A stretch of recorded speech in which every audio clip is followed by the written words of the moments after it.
I met him when I was in the registration line when I came back to school around 1957.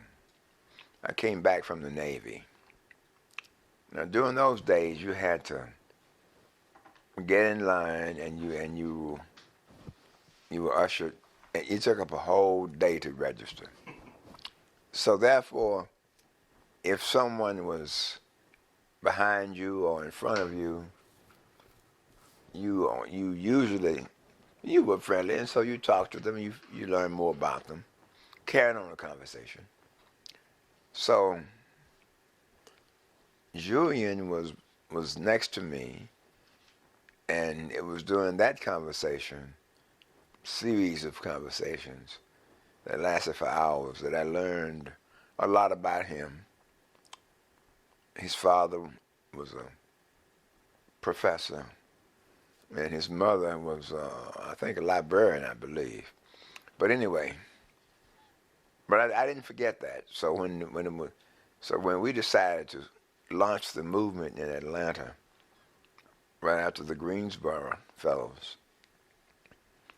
my position was that we need to not allow the young people in Greensboro to be out here alone. Segregation exists throughout the South and a whole lot of other places. And wars are fought by young people. And what we need to do is organize. Don't let the Greensboro boys be by themselves. Let's organize.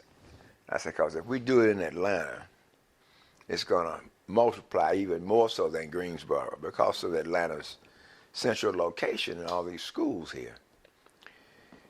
So Joe Pierce and I got with Julian, and he was a little reluctant at first. I talked to him about getting involved. He said, well, I think somebody will get involved. I said, yeah, well, why don't you get involved? so he finally said okay, and so I took one part of the Yates and Milton, and Joe took another part, and Julian took another part, and we called a meeting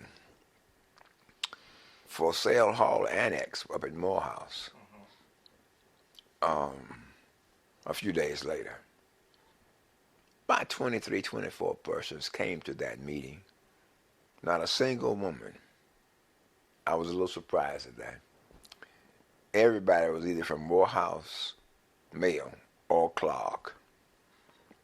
Well, one of the things that I said to the group was that we can't do this without the ladies. First of all, they're being segregated just like we all are being segregated. So we agreed to call another meeting later and try to get the girls from Spelman and the girls from Clark to come. Before we could have that meeting, I got a call from Dr. Mays' secretary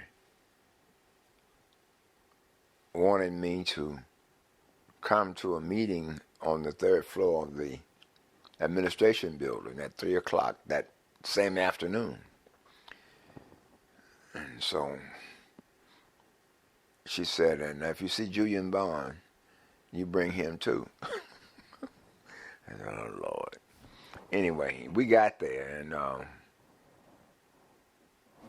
Joe was there. Of course, he came with me. Julian, Marion Wright, there were 3 or 4 ladies from Spelman, 3 or 4 folks from Clark, from all the different schools.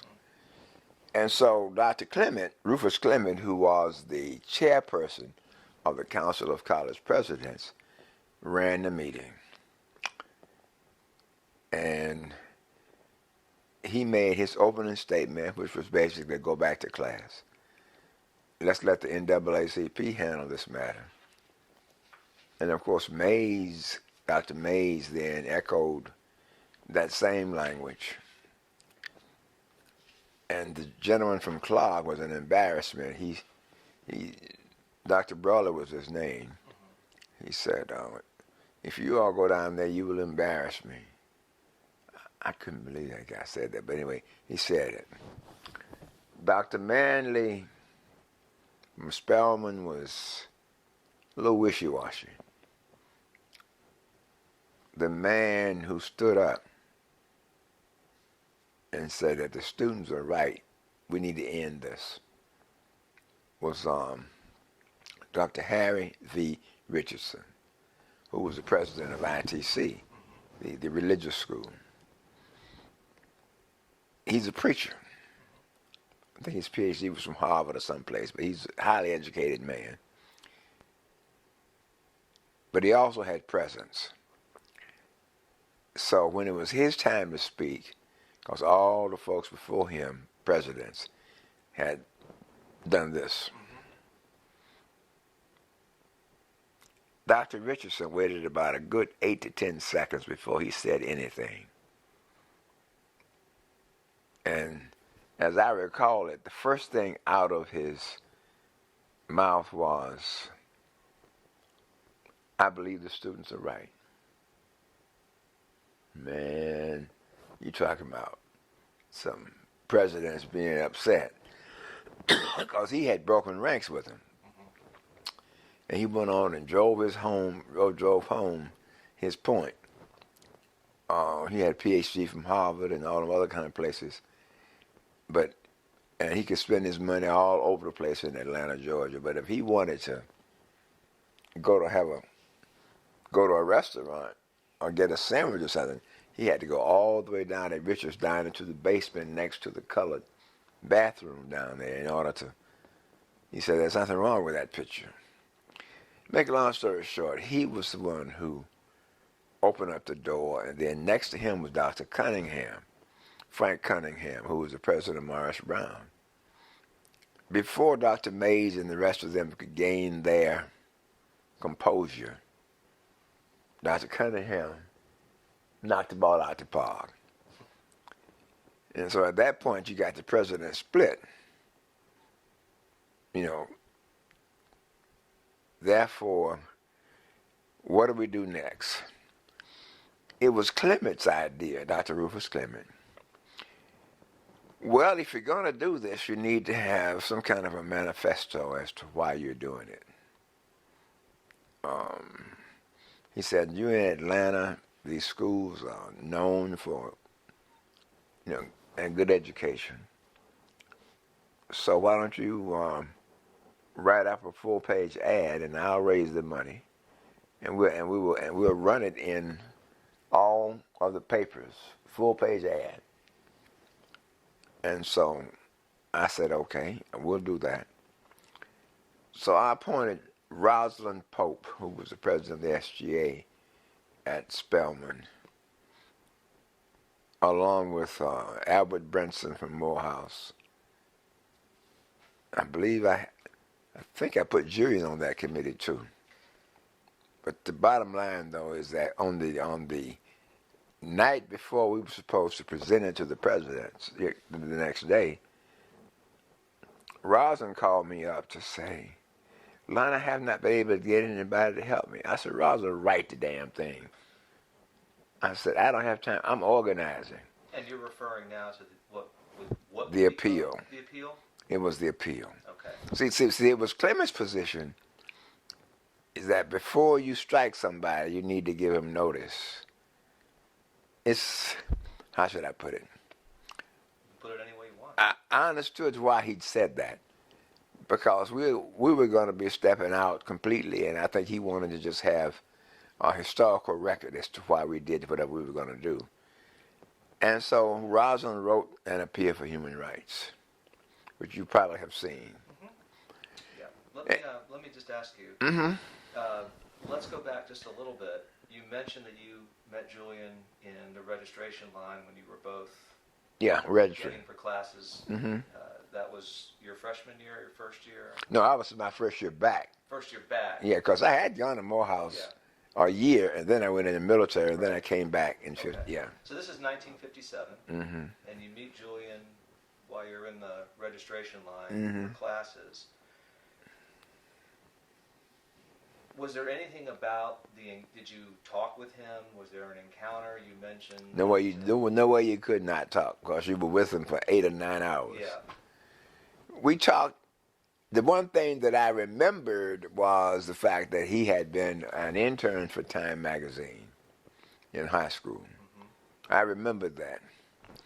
And I knew enough about Time magazine to know that he wouldn't have gotten that job as an intern or whatever if he wasn't smart. Mm-hmm. And so when it was time to pull together the movement, that's when I said to Joe Pierce, see that guy over there? I said, he was an intern for Time magazine. And I met him when we came back. I said, we need to get him involved. And so we went over to talk to him. His first reaction was, well, somebody's going to do it. I said, no, we're going to make it happen. And so that's kind of how we got going. What flowed from that was the appeal for human rights. What flowed from that also was the creation of SNCC. Most people don't. Oh, I'm sorry. Yeah, most people do not know that the idea of SNCC came from the Atlanta movement. And when we went to see Dr. King Jr. and asked him to call the meeting up in Raleigh, and he agreed to do that. And he used his resources and $500 that he had in his treasury to hold it. Now, you had people who were claiming that he wanted to take over the movement. That's a flat-out lie. The man wasn't trying to do that. And you're referring to Dr. King now? Yeah. Okay. Yeah. But that came from people who were not necessarily friends of his. But it was a lie. Martin King never tried to take over SNCC at all. All he did was use his resources to get us all together. And then we, in turn, began to organize and move forward. But it's amazing how people have rewritten history. There are certain people, if they didn't like you, then they'll besmirch you when they get a chance. But it's totally unfair to do that to Martin King because he was a wonderful guy. He was. Yeah, wonderful guy, so forth and so on. But let me let you do this. No, but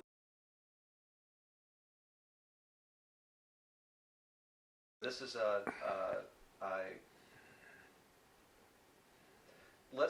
because I do want to talk about the Easter weekend in 1960 when the meeting up at Shaw took place, and get an idea of the role that both Julian played and you played, the Atlanta students played when you went up there. But I want to back up a little bit and talk about the first sit-in. And the publication of the appeal was on March 9th, 1960. And the first sit-in, from what I understand, took place shortly after that. March the 15th. And then the richest sit-in was on March the 19th, or it came after that, at least according to, that might be the wrong record. That didn't make sense to me. Who said that? As somebody who didn't know what's going on. Yeah, because the riches stuff didn't happen until much later. It didn't happen until fall. There you go. So that didn't make any sense to me. So anyway, if we're back in the spring, so in March, or when the sit-ins began, and from what I understand, whether I was talking with Julian years back or just the documented record, he led his first effort to lead an actual sit-in as opposed to writing and communicating was over at City Hall. That's correct. And can you tell me a little bit about Julian getting into that part of it? And you mentioned, and many people understand, that he was a very talented young writer. He was a good communicator. He could communicate with a lot of different kind of folks. But there was always this I'm thinking, okay, given the background that he had, for him to actually go over there, did that surprise you? Did you encourage him to do that? Was that something he did on his Julian own? could never have led the movement. Yeah. Julian would have to have been a key component of the movement.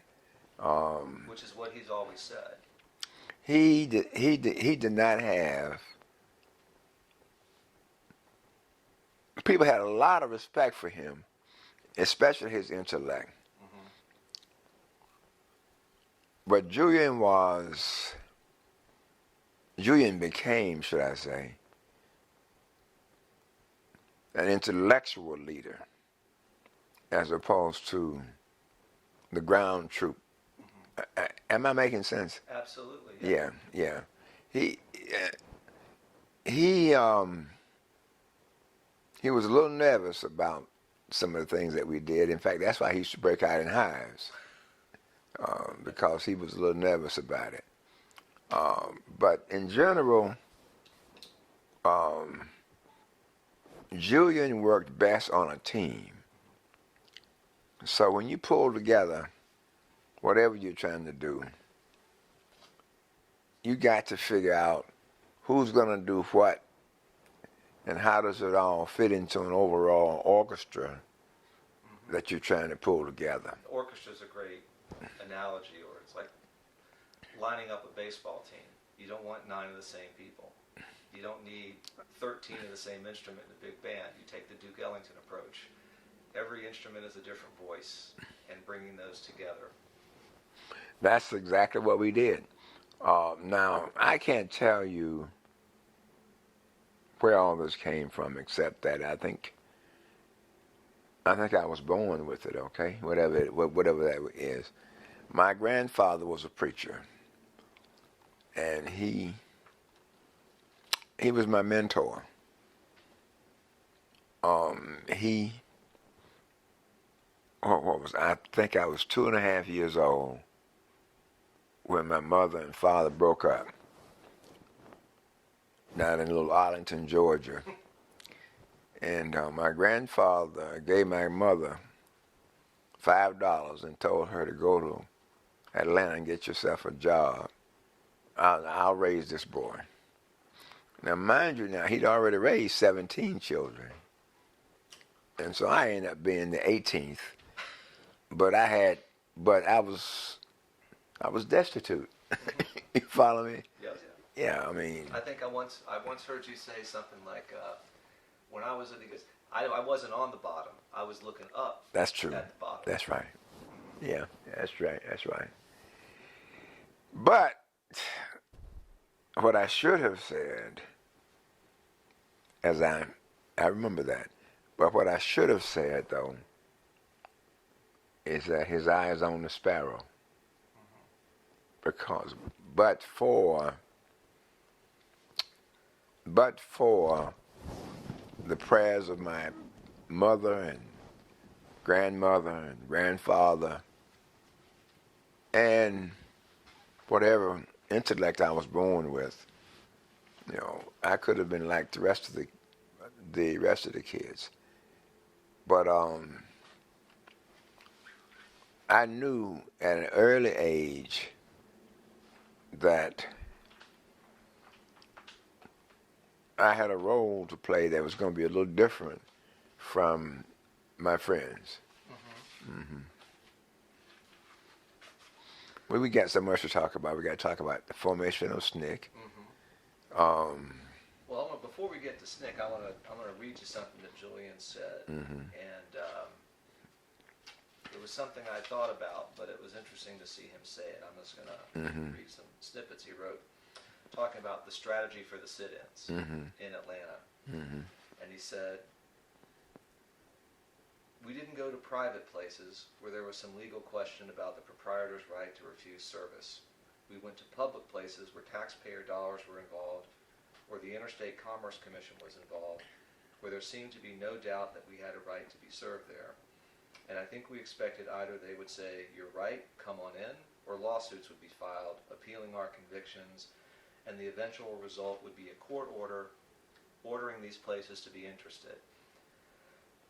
Looking back on it now, it gives rise to a theory, and then he wrote parenthetically, which can't be a theory, it's got to be true, that not only did the sit-in movements take on the character of the people who began them, in this case Lonnie King, who remained the leader of the sit-in movement here for a number of years, but they also took on the character of the black communities from which they sprung. In this case, they took on this heavily business character of Atlanta.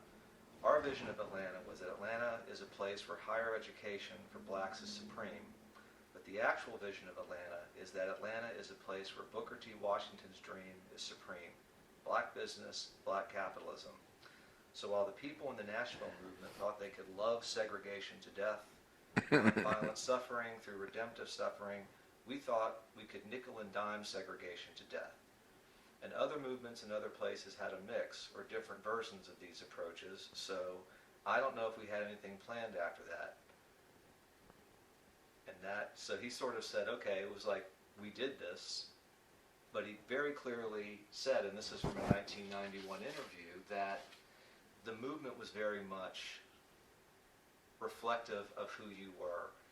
Your organizing, your willingness to be direct, not shying away from confrontation. Is that an accurate assessment, do you think? That Yeah, but it's an incomplete story. Okay. I was an economics major, business administration minor. My major professor was Dr. E.B. Williams. Secondary professor was Dean Brazil. But Dr. Williams used to always say in my courses that if we could ever find a way to harness the fast dollar and use our purchasing power to get our freedom, we'd be in great shape. That was Dr. Williams. And he said it, he must have taught me 4 or 5 courses. And he said it in almost every course. So therefore, I understood how the economic system worked because of him. And I remember he once said that we do not have a lot of wealthy African Americans. He called us Negroes at the time. That was the time. Yeah. He said, but what we do have, we have thousands and thousands of people who don't make that much money, but collectively, though, it makes a difference. I was listening to him. So when time came for us to form this movement, my position was that we needed to organize this community in an economic way. I said Atlanta is a leader in the South, and they will hold out.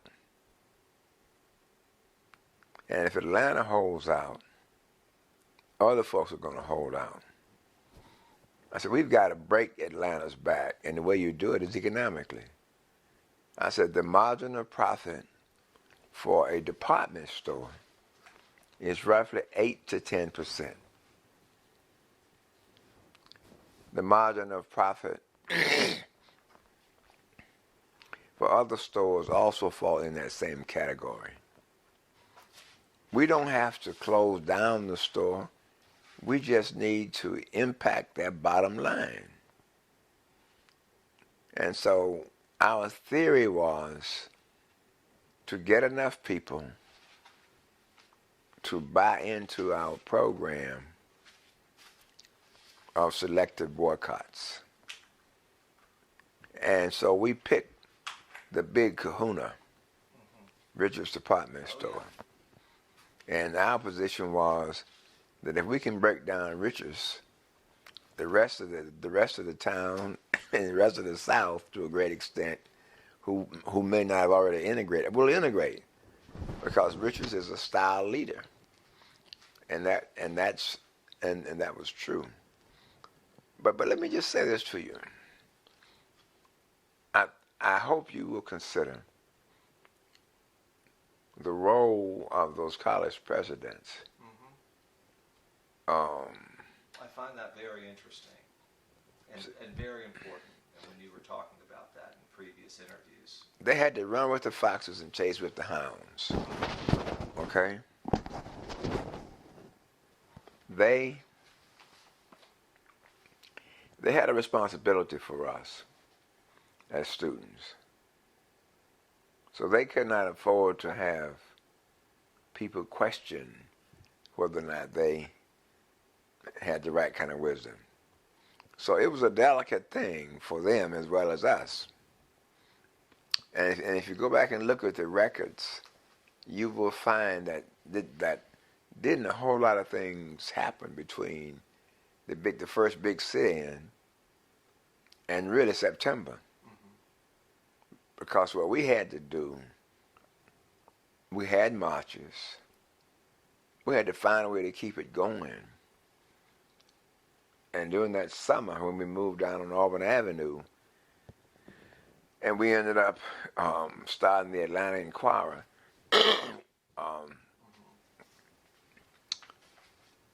what happened on that was a man named Mr. Kossuth Hill, capital K-O-U-C-E-T-T, I think, Hill. His daughters were still around Atlanta. No, one's here, one's in Seattle, come to think of it. Anyway, we started something called the Student Movement in You. I was going to ask you about that. Yeah, now the reason why we started it was because, number one, we needed to tell our story. And number two, Julian needed a job, okay? and so we had plenty of money. Yeah. The adults had about $5,000 that they'd raised for us. We had about $5,000 that we had raised, and then Dr. Rufus Clement had raised $12,000.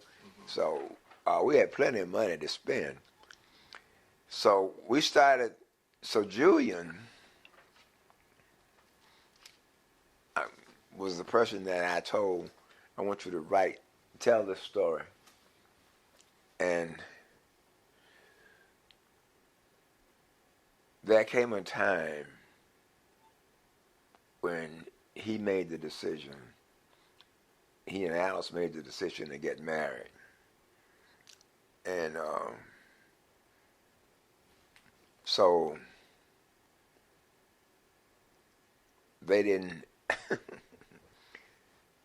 I said, how are you going to support a wife? He said, I don't have a clue. I said, well, I've got you writing the Student Movement in You. Mr. J. Lowell Ware has started the Atlanta Enquirer, he and Mr. Kossuth Hill. So why don't I get them to hire you over there? And you can still keep writing, but instead of writing the Student Movement in You, just write it in the new Atlanta Enquirer. And so that's kind of how that thing happened. Yeah, he mentions this and kind of talking about how that whole thing began, and he said everything that you had just said, but then he wrote, and so we began a newsletter called The Student Movement in You.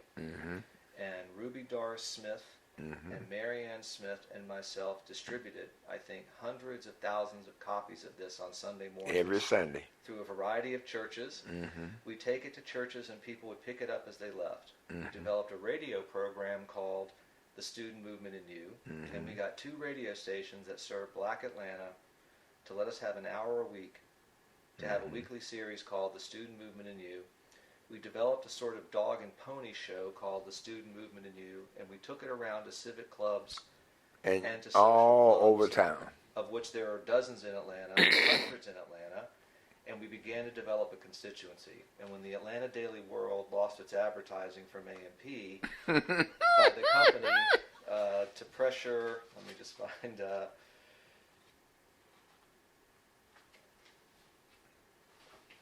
To pressure the world to put additional pressure on us to stop the picketing, and when the world did in fact begin to pressure us to stop, he wrote, when they began to lose money, some business people stepped forward and founded a newspaper called the Atlanta Enquirer.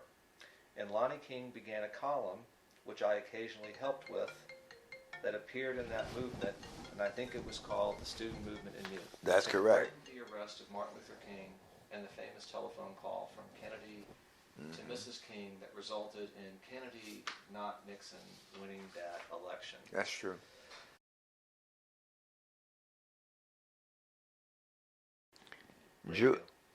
Julian went over there, and he used the Enquirer. He did the same thing in other words, he was our PR guy. So he went over there and started working for Mr. J. Lowell Ware, and also for Bill Strong, who was the editor, and Mr. Kossuth Hill, who was the publisher.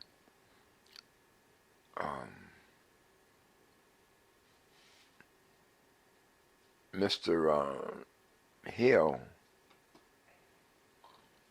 fell out with his editor. And so here you have a situation where you have a new newspaper just getting on the scene, carrying forward the message of the movement, and all of a sudden we were running to a dead end. So Mr. Hill, Kossuth Hill, came by the office one day and told me he wanted me to help him in some way. I said, okay. So what we did was this. We got Julian to go over and start writing. In other words, instead of writing the student movement in you, he basically just wrote in the Atlanta Enquirer. And he ghost wrote several articles for me because I didn't have time to write it. When you're running a movement that's that large, you don't have time to go there and sit down and write. Plus, that was his forte, not mine. So anyway, Julian went over there. He took John Gibson with him. John was the person in charge of circulation. Then Mr. Kossuth Hill, who owned the paper, fired this other guy who was the editor. His name was Bill Strong. And so he brought in M. Carl Holman from Clark to be the editor. So Holman came in, Julian, a group of young folks who had a lot of respect for Mr. Holman came in to work for the paper. So they did a heck of a job in advertising and in writing. John Gibson, for instance, he did the crime situation. John Dale Johnson, she did the society thing. It was a really good team. And but it was great for us because it was the vehicle that we needed in order to carry forward the message. So I got a chance to see firsthand the role of a publisher. The publisher can make the decision on what's going to happen. You may not even know the person made the decision, but if you're the publisher, you make the decision. Anyway, we started the paper. Julian wrote, as I said, some of my articles. He also wrote other stuff too. John Gibson wrote the crime beat. John Dale Johnson wrote the social beat. A guy named Billups from Birmingham, he was the advertising person. And then he brought in John Smith, who who was the who ended up owning the paper later on. But essentially, we shook up everybody around here with that newspaper. And I will I got to tell you, this is a little comical anecdote, I guess. Those are always the best kind. Yeah, I got a call from Mr. C.A. Scott, who was the publisher of the Atlanta Daily World. So he called me to his office because he wanted to talk to me about shutting down the newspaper. I listened to him respectfully. So when he finished, I said, Mr. Scott, let me tell you my response to your request. I said, we're in a revolution. We're in a movement now. And if you go back and look at history, people get hurt in movements, sometimes unintentional, but nevertheless, there will be some casualties. I said, so in this instance,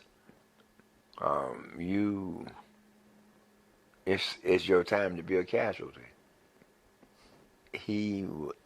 That man hated me until he died.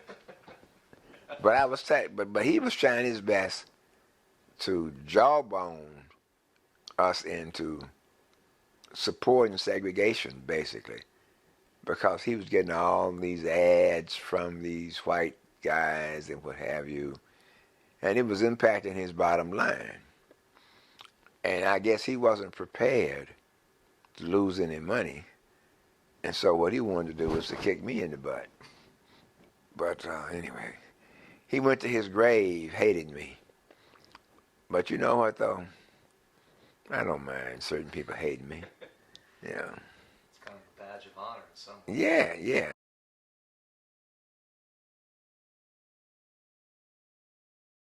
Sure. Just 1 second, and mentioning Julian's family, and I think it's fair to say that you and he came from very different backgrounds. Oh, yeah. As opposite as you could be. Yeah. And how did Julian's decision to get involved in the movement go over with his mom and dad? Were they put off by it? Did they caution him? Were they supportive? Do you remember?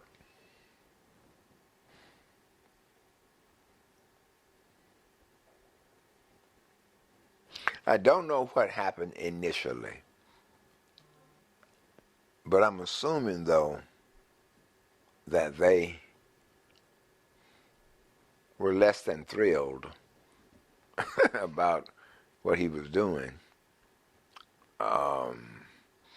which may be one reason why he only went to jail one time. Mm-hmm. You know, the family situation. City Hall. Yes, City Hall cafeteria, right. So I would think that they had an impact on him. But Julian, though,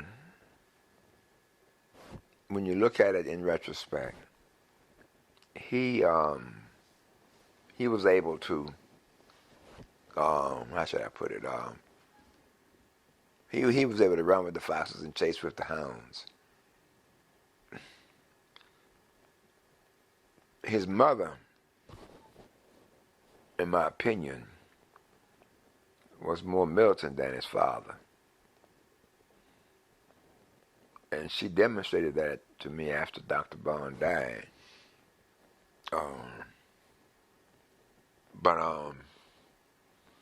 Julian came up on a college campus.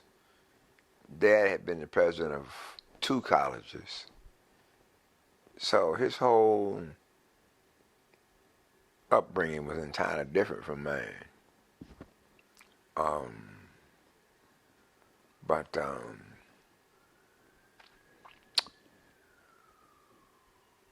He was able to, I think, continue with his upper middle class background with his family. But at the same time, he got along very well with us poor folks. Okay. Let's talk a little bit about the formation of SNCC. Okay. We started to do that. And yeah, okay. There are so many different stories about that. You got a bunch of lies out there. The Nashville version. You got North Carolina version. Well, let me tell you. Tell me how SNCC began. Or just, you know, Okay. that's a big question. Okay. Let's talk a little bit about the Okay. formation of SNCC. You probably ought to talk to Dr. Otis Moss. Do you know who that is? I do not. I'll tell you how to reach him. Okay.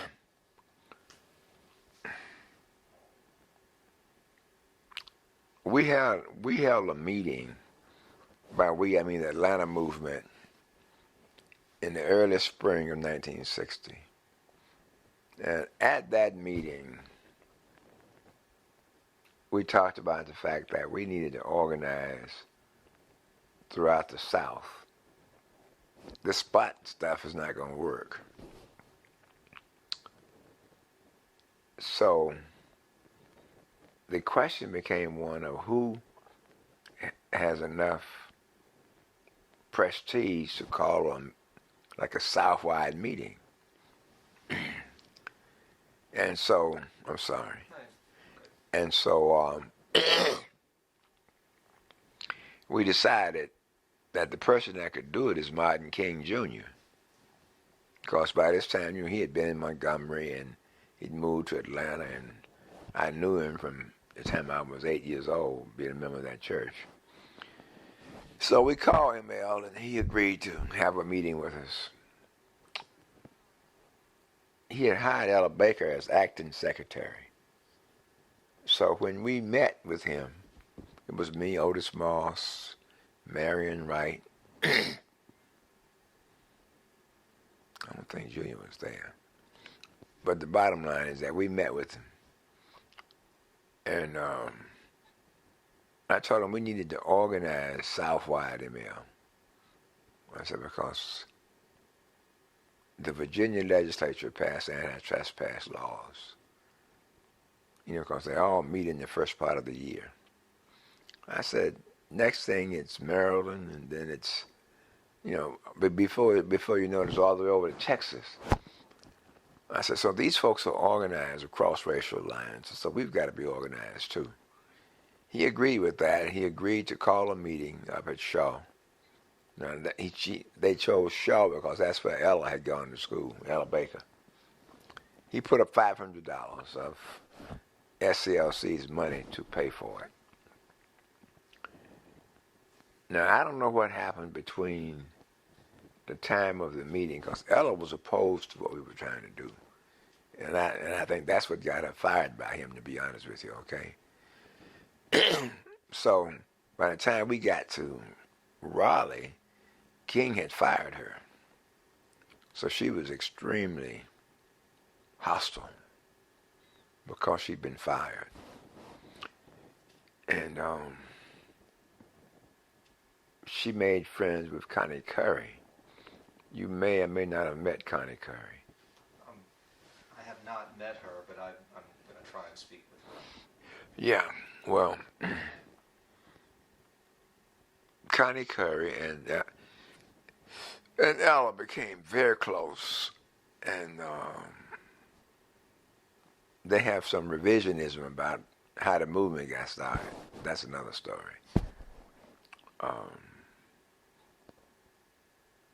But Ella came in, and to her credit, even though she hated King for having fired her, she worked hard with the students, okay? I wanted to know more about who is this lady named Ella Baker. And as I learned more about her, I was able to ascertain the fact that she had been working on, she worked with COA, NAACP, and almost every last one of those jobs, she had done something to get fired. She was, how should I put it? Ella Baker was a woman of great intellect who didn't know her place. You follow me? Because at the time she was raising sand, women were supposed to be in the kitchen cooking, but she was doing some other stuff. and it upset some of these men now that she was outside of her lane.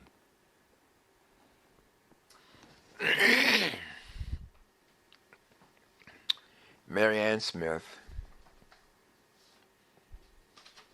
from Morris Brown, Julian from Morehouse. I was there from Morehouse.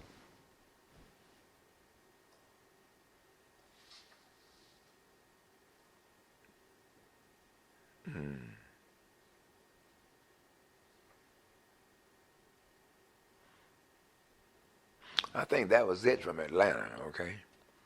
Because from Nashville you had Diane Nash, Sterling Diane Nash. You had Marion Barry. You had this gentleman, I've forgotten his name now, but he's around Atlanta. Even now, he's around Atlanta. He was there. Nashville had about 10 people there, I think, if I remember correctly. A lot of other people came from other places. You had a good contingent from North Carolina because we were in North Carolina, where the meeting was being held.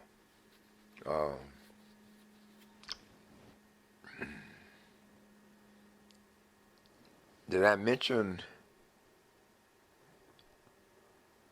what was the guy's name who was going to divinity school in Nashville?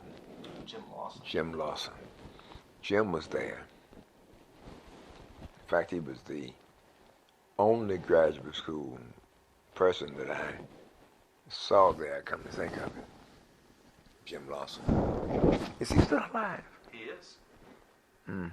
Okay.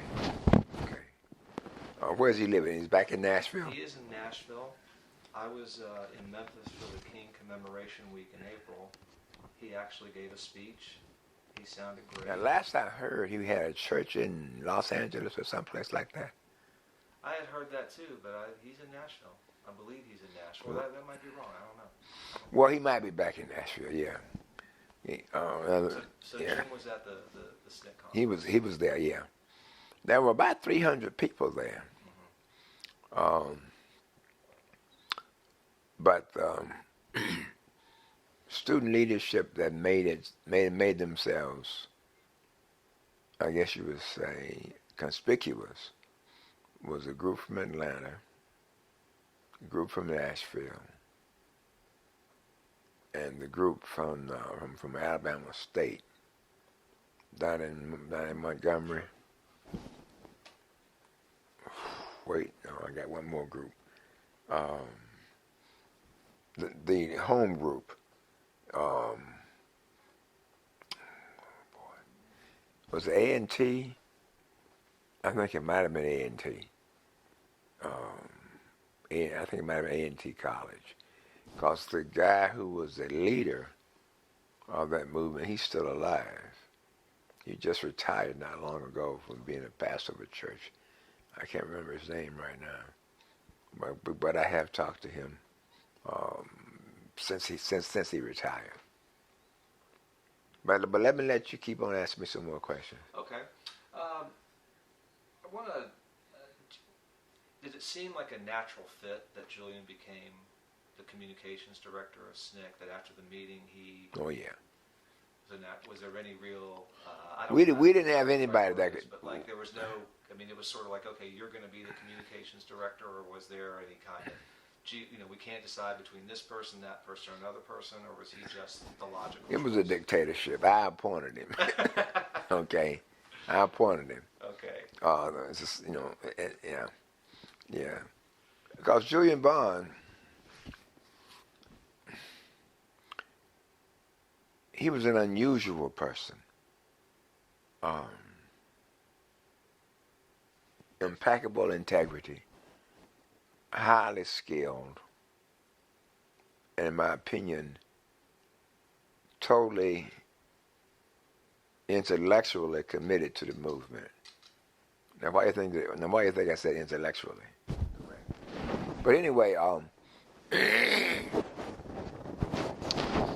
still trying to think of where we were with regard to Julian. About him being the SNCC communications director, was that a natural fit? Oh yeah, no That question about it. In your mind, there was no question who was. Oh yeah, no question about it. Julian Bond was the best.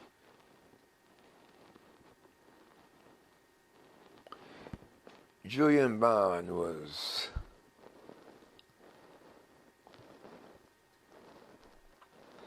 if I had to choose between Julian Bond and Rosalind Pope,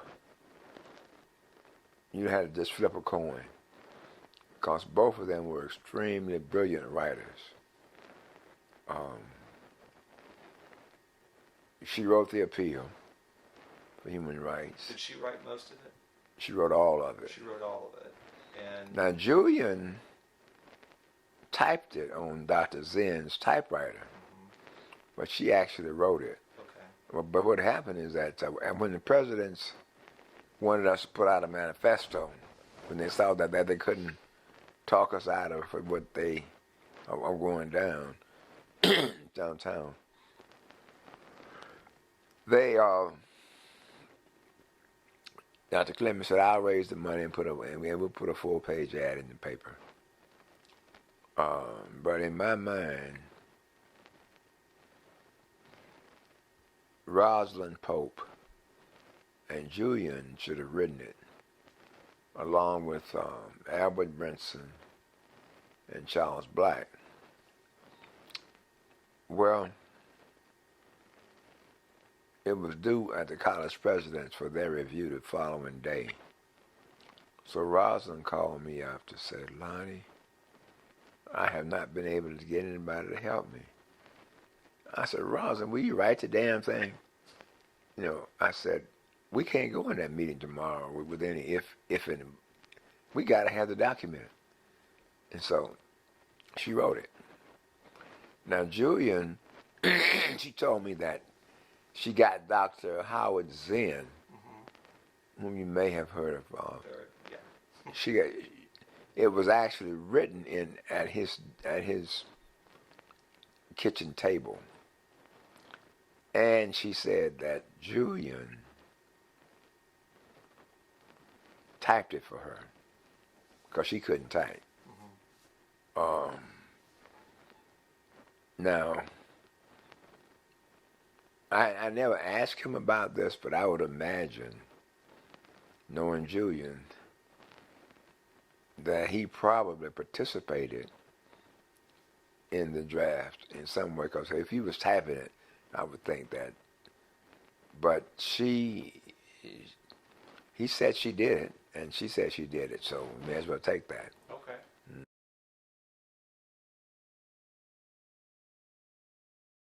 Okay. Now, by the time, for two questions. One, when Julian ran for the legislature, did that surprise you? No. Had he talked about this with you, or talked about it with any folks? Well, by this time I'm in I was D.C. going to say, because by this time you were up in D.C. Yeah, but you see, we left some unexploded bombs in Atlanta. Okay. One of them was Ben Brown, other one was Julian, and then there were some other people who kind of got on the bandwagon at the last minute. I can't remember their names right now. Oh, and of course Leroy Johnson. But it was a very, very challenging, changing time. And as more and more people got on board, you found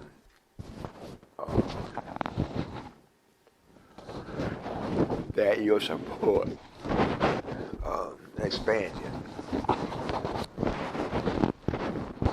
And so when you met him, was there a part of you that wondered, okay, 3 years from now, this guy's going to run for the legislature, he's got that, when you found out about that, were you surprised? Kinda, because he's such a laid-back kind of guy.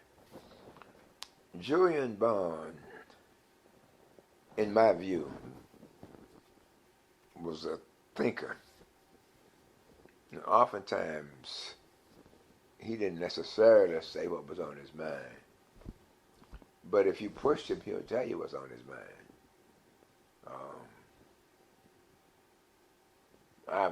I've never met anybody like him. What do you mean by that? About every kind of person there is. Yeah, That's but a pretty big statement to say you never met anybody like him. well,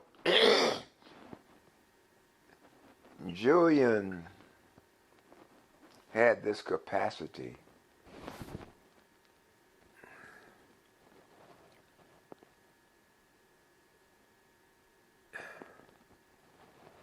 Julian had the capacity to be comfortable in almost any surrounding. If we were at the White House, he'd be comfortable. And if we were down there in the alley, he'd be comfortable. That in quotation marks. With Julian was the fact that this guy had so much that he could offer. And I don't think we ever got a chance to fully appreciate how brilliant this guy was. I really don't think we have. What do you mean by that? Well,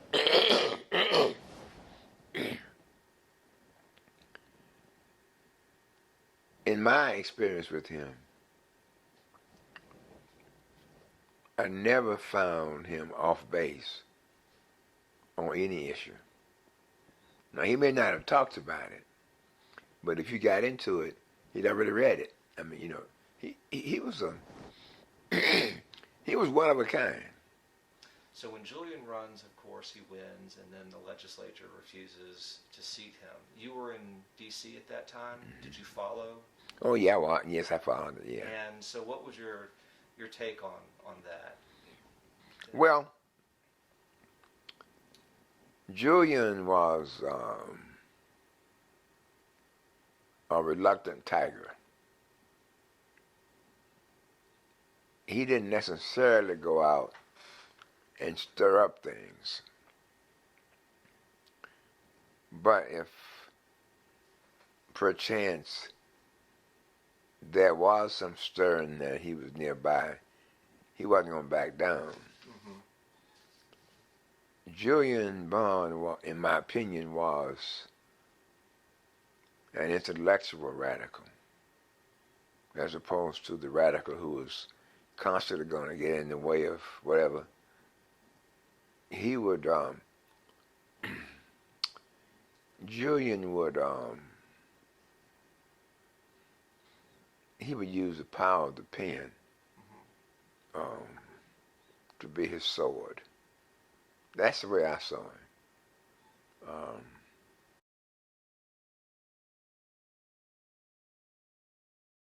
He became the president of the NAACP. He served in that role for a while. Was that to you something that was like a natural fit for him, to be the head of an organization like that, or in your view, was he more inclined to have been a professor and a writer? And Julian was, in my opinion, was never in the right pew at the NAACP. And what I mean by that is this. He was an intellectual activist. Mm-hmm. Does that make sense to you? Absolutely. Mm-hmm. Yeah. He was not a person who was going to say, look, let's organize 100 people and go down here and kick butt. Mm-hmm. That wasn't him. Now, he served as chairman of the board for 11 years, mm-hmm. which may be that may be some kind of a record when you think about it.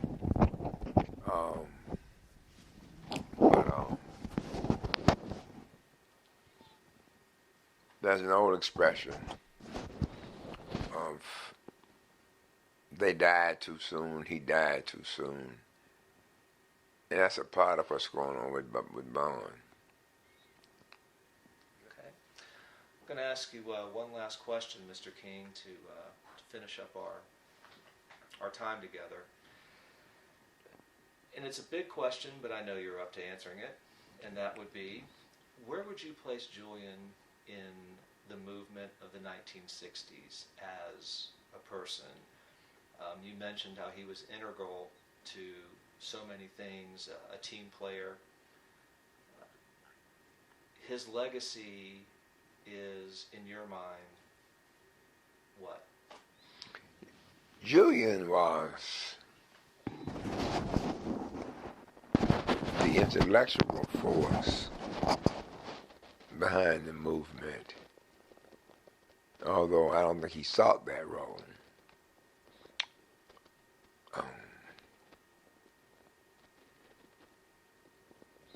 You just don't know what life has in store for you. Bond was one of a kind. One of a kind.